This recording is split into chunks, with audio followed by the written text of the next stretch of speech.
So I was thinking about the problems of labeling because it seems like every time you label, I mean, you can think about abstract definitions for labels all day long, but when it comes time to apply the label to an actual situation in life, which is the point of defining it, I would think, to make it more useful.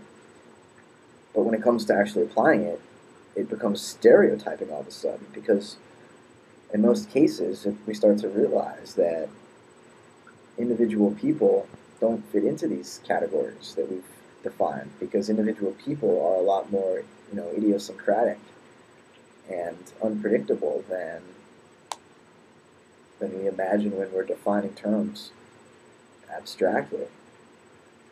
And we also don't take into account our own subjectivity. Or, I mean, you're taking that into account, I guess, by saying that these labels are always applied subjectively.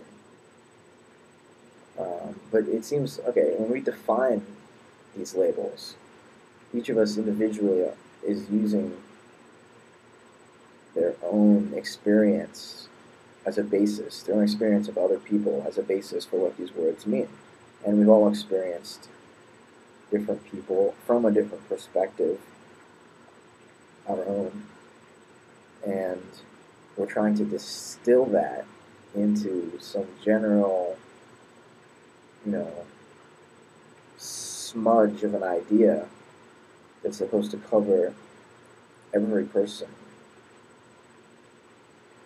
um, like atheist and agnostic. See, I've called myself both of those before, just because I'm talking to a different person or a different audience, or I'm framing the statement in a different way, such that the term means something specific about my point of view.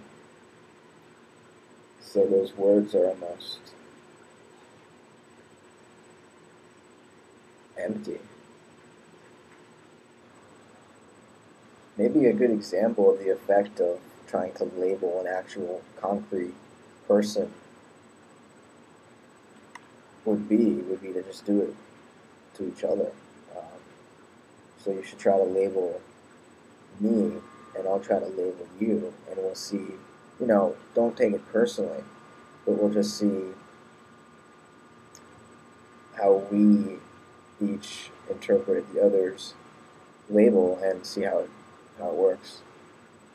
And I think you have already called yourself an atheist, um, but you're also an artist, a musician. So I mean, anyone who's an artist, I don't know how they could also be atheists in the sense that they don't believe in any higher power. Because to be an artist, you have to believe in creativity, at least. And I mean, your definition of improvisation was a little um, disparaged, I thought.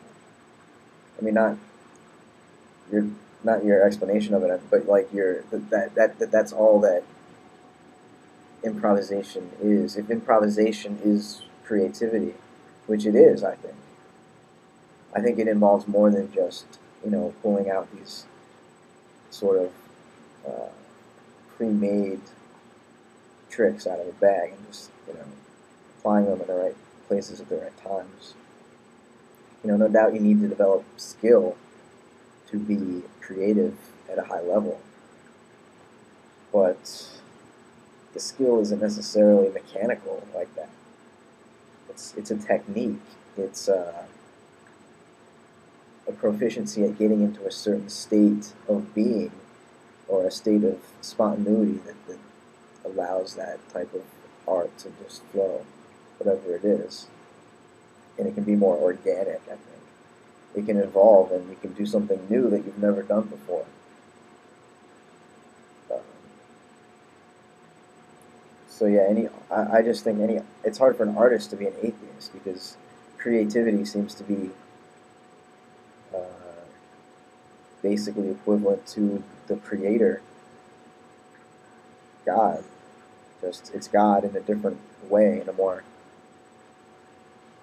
concrete and experiential way. You know, if you're an artist, your God is expression, and that's what you're devoted to. You know, So, but I guess you could always be an atheist and be spiritual. Whatever that word means, I shouldn't even be. See, every time I try to describe one of these other words we're trying to figure out, I bring in a new word that needs another description, and see, we just keep getting deeper and deeper into the quicksand. So I'll just shut up now.